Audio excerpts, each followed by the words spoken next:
ልታደርጊ ነበርማ? የእውነት አይደለም በይኝ። እውነት ራስሽ ልታጠፊ ነበር? ይቅርታኝ ልጅ። ምንድን ነው? ምን ልታደርጊ ነበር? ልጠጪው? ራስሽ ልታጠፊ? እውነት ነው እናቴ፣ ራስሽ ልታጠፊ ነበር? ቆይ እኔን ለማን ትተሽ? ሌላው ቢቀር ስለኔ ማሰብ ጋር ያገናኘሽ ታዲያ እንድታዝኝ ያደረጉኝ። ጭራሽ በእኔ ምክንያት ራስሽ ልታጠፊ ነበር እና እኔ መኖር ይገባኛል? አይገባኝም። ልጄ እኔ ያላንቺ መኖር አልችልም። እንዴት ብዬ ነው የምኖረው ልጄ?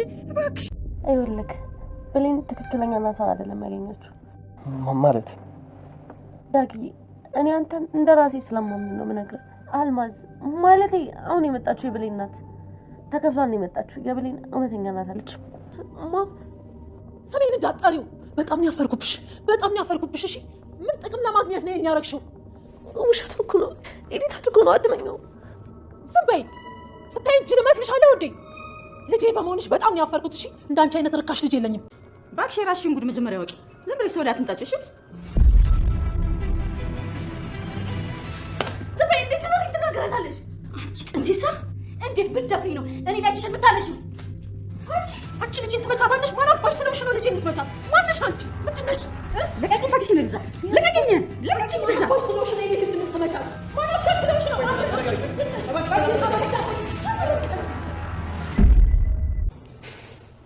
ሞታለች።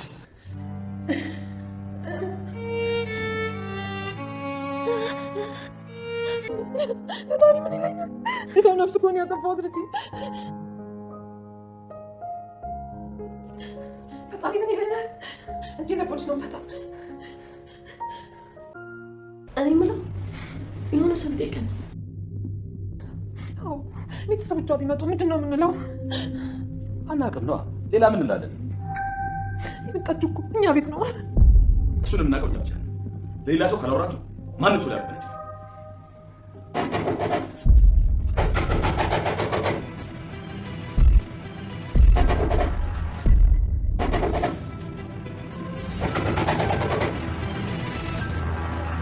ወይዘሮ ሰላም ለብሌን እናት ተብላ በገንዘብ ተገዝታ የመጣችው ሴትዮ በድንገት ሳያስቡት እጃቸው ላይ ህይወቷ አለፈባቸው። እሳቸውም የሚይዙትን የሚጨብጡትን አጡ። ነፍስ አጠፋሁ እያሉ ተጸጸቱ። እጅን ራሴ ሄጄ ለፖሊስ ውስጥ በማለት ወንድማቸውም ነገሩ ጠንሳሽ መሆኑን አላወቁሳቸው። ነገር ግን አይዞሽ እኔ እያለሁ አንቺ እጅሽን ለፖሊስ አስሰጭም፣ በፍጹም ያንን ነገር እንፈጥራለን በማለት ለማጽናናት ሞከረ። ብሌን አሳዳጊ እናቷ ልጠጣ የነበረውን በረኪና ከሳጆች ገምታ እሷ ጠጥታ ተዝለፍልፋ ወደቀች። ሰላም ጤና ይስጥልኝ ውድና የተከበራችሁ መላው ዓለም ያላችሁ ኢትዮጵያና ኤርትራውያን ናችሁ። እግዚአብሔር ይመስገን ደህና ነኝ። አደራ ክፍል 17ን አብረን እናያለን። የባለፈው ክፍል ዳጊ ለወይዘሮ ሰላም አንድ ማወቅ ያለብሽ ነገር አለ እያለ ስልክ ውስጥ የቀዳትን የቃልን ድምፅ ለማሰማት እየፈለገ እያለ ነበር ቪዲዮ ያለቀው።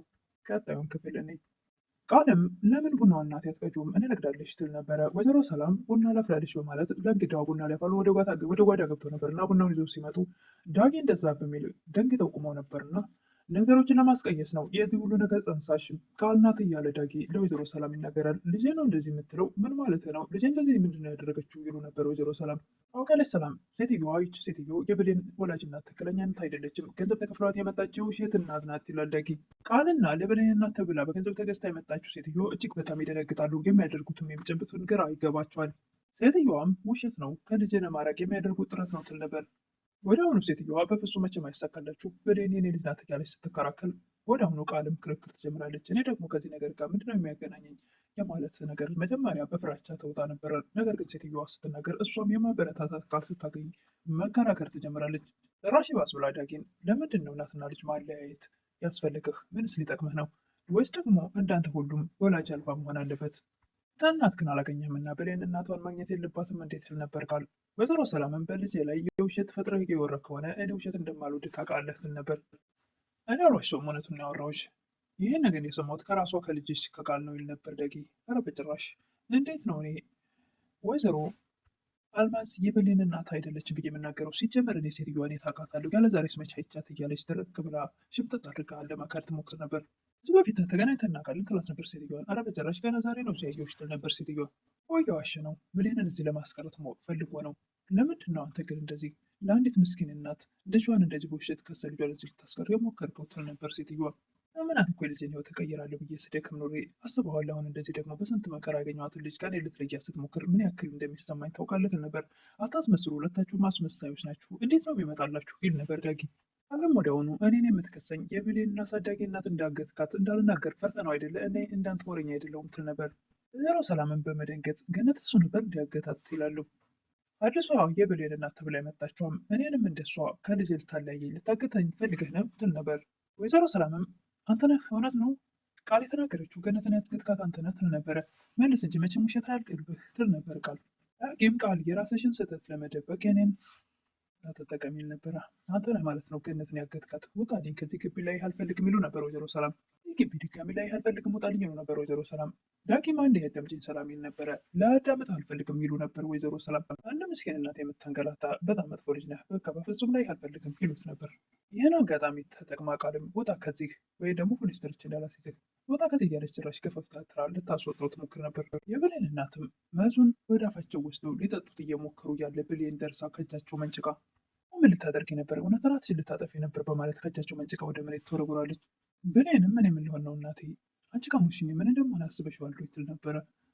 ብሌንዬ አንቺ እኮ ከኔ ወላጅ እናትሽን መርጠሽ ሄደሻል። የማታውቂያትን ወላጅ እናትሽን እኔንስ ባልወልድሽ እናትሽ አልነበርኩም ስንት መስዋዕትነት ከፍዬ አላሳደግኩም ይሉ ነበር ወይዘሮ ገነት።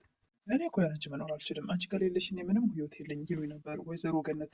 አንቺ አይደለሽ እንዴ ደክመሽ በስንት መከራ ከእናቴ ጋር ያገናኘሽኝ እና ደግሞ ልትደሰች ሲገባ እንዴት ነው እንደዚህ የምታደርግ ትል ነበር። እሷ እኮ አንቺ ከኔ ጋር እንድትገናኝ በፍጹም አልፈለገችም ይሉ ነበር ወይዘሮ ገነት። እሷ ለሰከንድም ቢሆን እኔና አንቺ እንድገናኝ ስለማትፈልግ ከሄድሽ በቃ እስከመፈጠር ትረሽኛለሽ ይሉ ነበር ወይዘሮ ገነት። ብሌንም በፍጹም ልረሳሽ አልችልም፣ ያንቺን እናትነት ምንም ነገር ሊለውጠው አይችልም። እኔና ከእሷ እሷ መርጠሽ አይደል እንዴ እኔ ስወጣ ሳትከተኝ እዛ ወደ እናትሽ ተመለሽ ይሉ ነበር ወይዘሮ ገነት። ይህንም እጅግ በጣም በመጸጸት ሆነሽ ነው እኔ በጣም ራስ ወዳድ ነኝ፣ ከመሬት አንስተሽ እናት ሆነሽ ያሳደገሽኝ፣ እኔ ግን ደግሞ የወለደችኝን እናት መርጬ አንቺን ትቼ ወደ እሷ ሄድኩ። ወለደችኝ እናቴ በላይ ሆነሽ ያሳደግሽኝን ረስቼ ትናንትና የመጣችውን የማላውቃትን መርጬ ሄድኩኝ። እኔ ምክንያት አንቺ ራስሽን ልታጠፊ ከሆነ እኔ ምን ሰው ነኝ? ስለዚህ ይሄ የሚገባው ለእኔ ነው በማለት ብሌን በረኪናውን አንስታ ግጥም ታደርገዋለች። ገነትም የኔ ልጅ እባክሽን በፍጹም እየገለልኩ እኮ ነው፣ እንደዛ አላደርኩም፣ እንደዚያም አላደርግም፣ አላስበውም ይሉ ነበረ። በፍጹም እንደዚህ እንዳታደርጊ፣ እኔ ደህና ነኝ፣ አልከፋኝም፣ አልተበሳጨውም ይሉ ነበር። ነገር ግን ብሌን እጅግ በጣም ስለተሰማት እሳቸውንም ይህን በረኪና ድጋሚ እንዳይጠጡት የሚል ነገር በማሰብ ይህን ነገር በረኪና እንኳን ድጋሚ ይጠጣሉ ብላ ስታስብ እኔ የጠጣሁትና ተዝለፍልፍ የወደቅኩትን ታስታውሳለች በማለት ወደ አሁኑ ጠጥታ ተዝለፍልፋ ትወርቃለች። ወይዘሮ ገነትም እባካችሁ ድረሱልኝ ሰው አለ እያሉ ጮህ ነበረ። ተንቀሳቅሰው ምንም ነገር ማጣት አልቻሉም። እዛው እሷ ተዘርግታ የተዘረጋችበት ቦታ ላይ ሆነው የሚያደርጉት ግራ ገብቷቸው የሰው ያለ ድረሱልኝ ይሉ ነበር ለረጅም ሰዓት። ወደ አሁኑ ደግሞ ከትንሽ ደቂቃ በኋላ ወደ ውጭ ወጥተው ወተት ያመጣሉ ጎረቤት። ወተቱን ስትጠጣ ብሌን ትንሽ ትንቀሳቀሳለች። እሳቸውም ተጨንቀው ተጠበው ነበርና ስትነቃላቸው እጅግ በጣም ይደሰታሉ። ጎረቤታቸውም ይመጡና ቃልም በበኩሏ ፖሊስ ጠርቼ እንዳስይዝ ነው እንደምትፈልገው ወጣ ከዚህ እያለች ዳጊን ገፋፍታ ለመውጣት ስትሞክር ዳጊም እንደውም በጭራሽ አልወጣም በማለት ቃል ያወራችውን ሪከርድ ለወይዘሮ ሰላም ያሰማል። ሰላም አንዴ ብቻ አዳምጭኝና ለሆነች ደቂቃ ከዛ በኋላ ግን ይህን ነገር ካላሰማዎች ለነገሩ ከዚህ ቤት እግሬ ንቅንቅ አይልም መስማት አለብሽ ይል ነበረ ዳጊ። ወደ አሁኑ ለወይዘሮ ሰላምና ሴትዮዋ ሪከርዱን ይሰሙታል። ሴትዮዋም በጣም ትደነግጣለች። መሀዝ ማለቴ አሁን የመጣችው የብሌን እናት ተብላ በገንዘብ ተገዝታ ነው እንጂ የብሌን ትክክለኛ እናቷ አይደለችም የሚለው ቃል ስትሰማ ወይዘሮ ሰላም እጅግ በጣም ትበሳጫለች። ያዋም እጅግ በጣም ትደነግጣለች፣ ግራ ትጋባለች። ወይዘሮ ሰላም ምን ጥቅም ለማግኘት ብለሽ ነው ያደረግሽው? በጣም ነው ያፈርኩብሽ ነበር ቃልን እያለቃቀሰች ውሸቱን ነው ኤዲት አድርጎ ነው እንዳታምኘው ትል ነበር። ሰላምም ዝም በይ እንዴ ስታይ እንጂ ልመስልሻለሁ እንዴ እንዳንቺ አይነት ልጅ በመውለዴ በጣም ነው ያፈርኩት፣ እንዳንቺ አይነት ርካሽ ልጅ የለኝ የሚሉ ነበር ወይዘሮ ሰላም። ሰላምም ሴትዮዋን ደግሞ አንቺስ ምን አይነት ጥቅም ፈልገሽ ነው እንደዚህ ልታደርጊ የቻልሽው ይሉ ነበረ።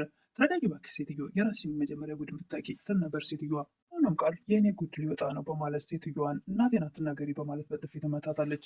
ሴትዮዋም እንዴት ትደፍረኛለች ብለው እሳቸው መልሰው በጥፊ ይሏታል። ወይዘሮ ሰላምም ልጄን እንዴት መታች በማለት እዛው ግብ ግብ ይገጥማሉ። ሴትዮዋም ወደ እባክሽ ልቀቀኝ እያለች ወይዘሮ ሰላምን ስታመናጭቃት ወይዘሮ ሰላምም ሳያስቡት በድንገት ገፍትረው ሲጥሏት ጠረጴዛው የመታት ይመስላል። ሴትዮዋ ሄዳ ትዘረራለች። ሴትዮዋም ዳጊ ሄዶ ሲያገላብጣት ጸጥ ብላለች። ወደ አሁኑ ወይዘሮ ሰላምም ሳያስቡት ትልቅ ችግር የሰው ነፍስ አጥፍተው ጭንቀት ውስጥ ይገባሉ። ወይኔ ጉዴ የሰው ነፍስ አጠፋው በማለት እጅግ ተጨንቀዋል። ምን ማድረግ አለብኝ? እጄን ለፖሊስ መስጠት አለብኝ ይሉ ነበር ወይዘሮ ሰላም። አቶ በኃይሉም ወደ ቤት መጥቶ ነበርና ቃል ደውላለት ከኛ ውጭ ስለዚህ ጉዳይ የሚያውቅ ሰው ነገር አለ እንዴ ይል ነበረ። ቃልም ማንም የለም ትል ነበር። ስለዚህ ራቅ ያለ ቦታ ውስጥ እንቅበራት ይል ነበር አቶ በኃይሉ። እጅግ በጣም ይደነግጣል። ከወንጀል ላይ ሌላ ወንጀል እንዴት እንደዚህ ይደረጋል ይላል። ወይዘሮ ሰላምም ትክክል ነው ዳጊ፣ ወንድሜ እንደዛ አይሆንም፣ እጄን ለፖሊስ መስጠት አለብኝ ይሉ ነበር። ታላቅ ስላደረግኩት ይረዱኛል ብዬ አስባለሁ ትላለች ወይዘሮ ሰላም። ኃይሉም እኔ እያለሁ እህቴ አንቺ አትታሰር የሚል ነበረ። አንቺ ብቻ አይደለም የምትታሰረው፣ ሁላችንም በተባባሪ ተብለን መታሰራችን አይቀርም።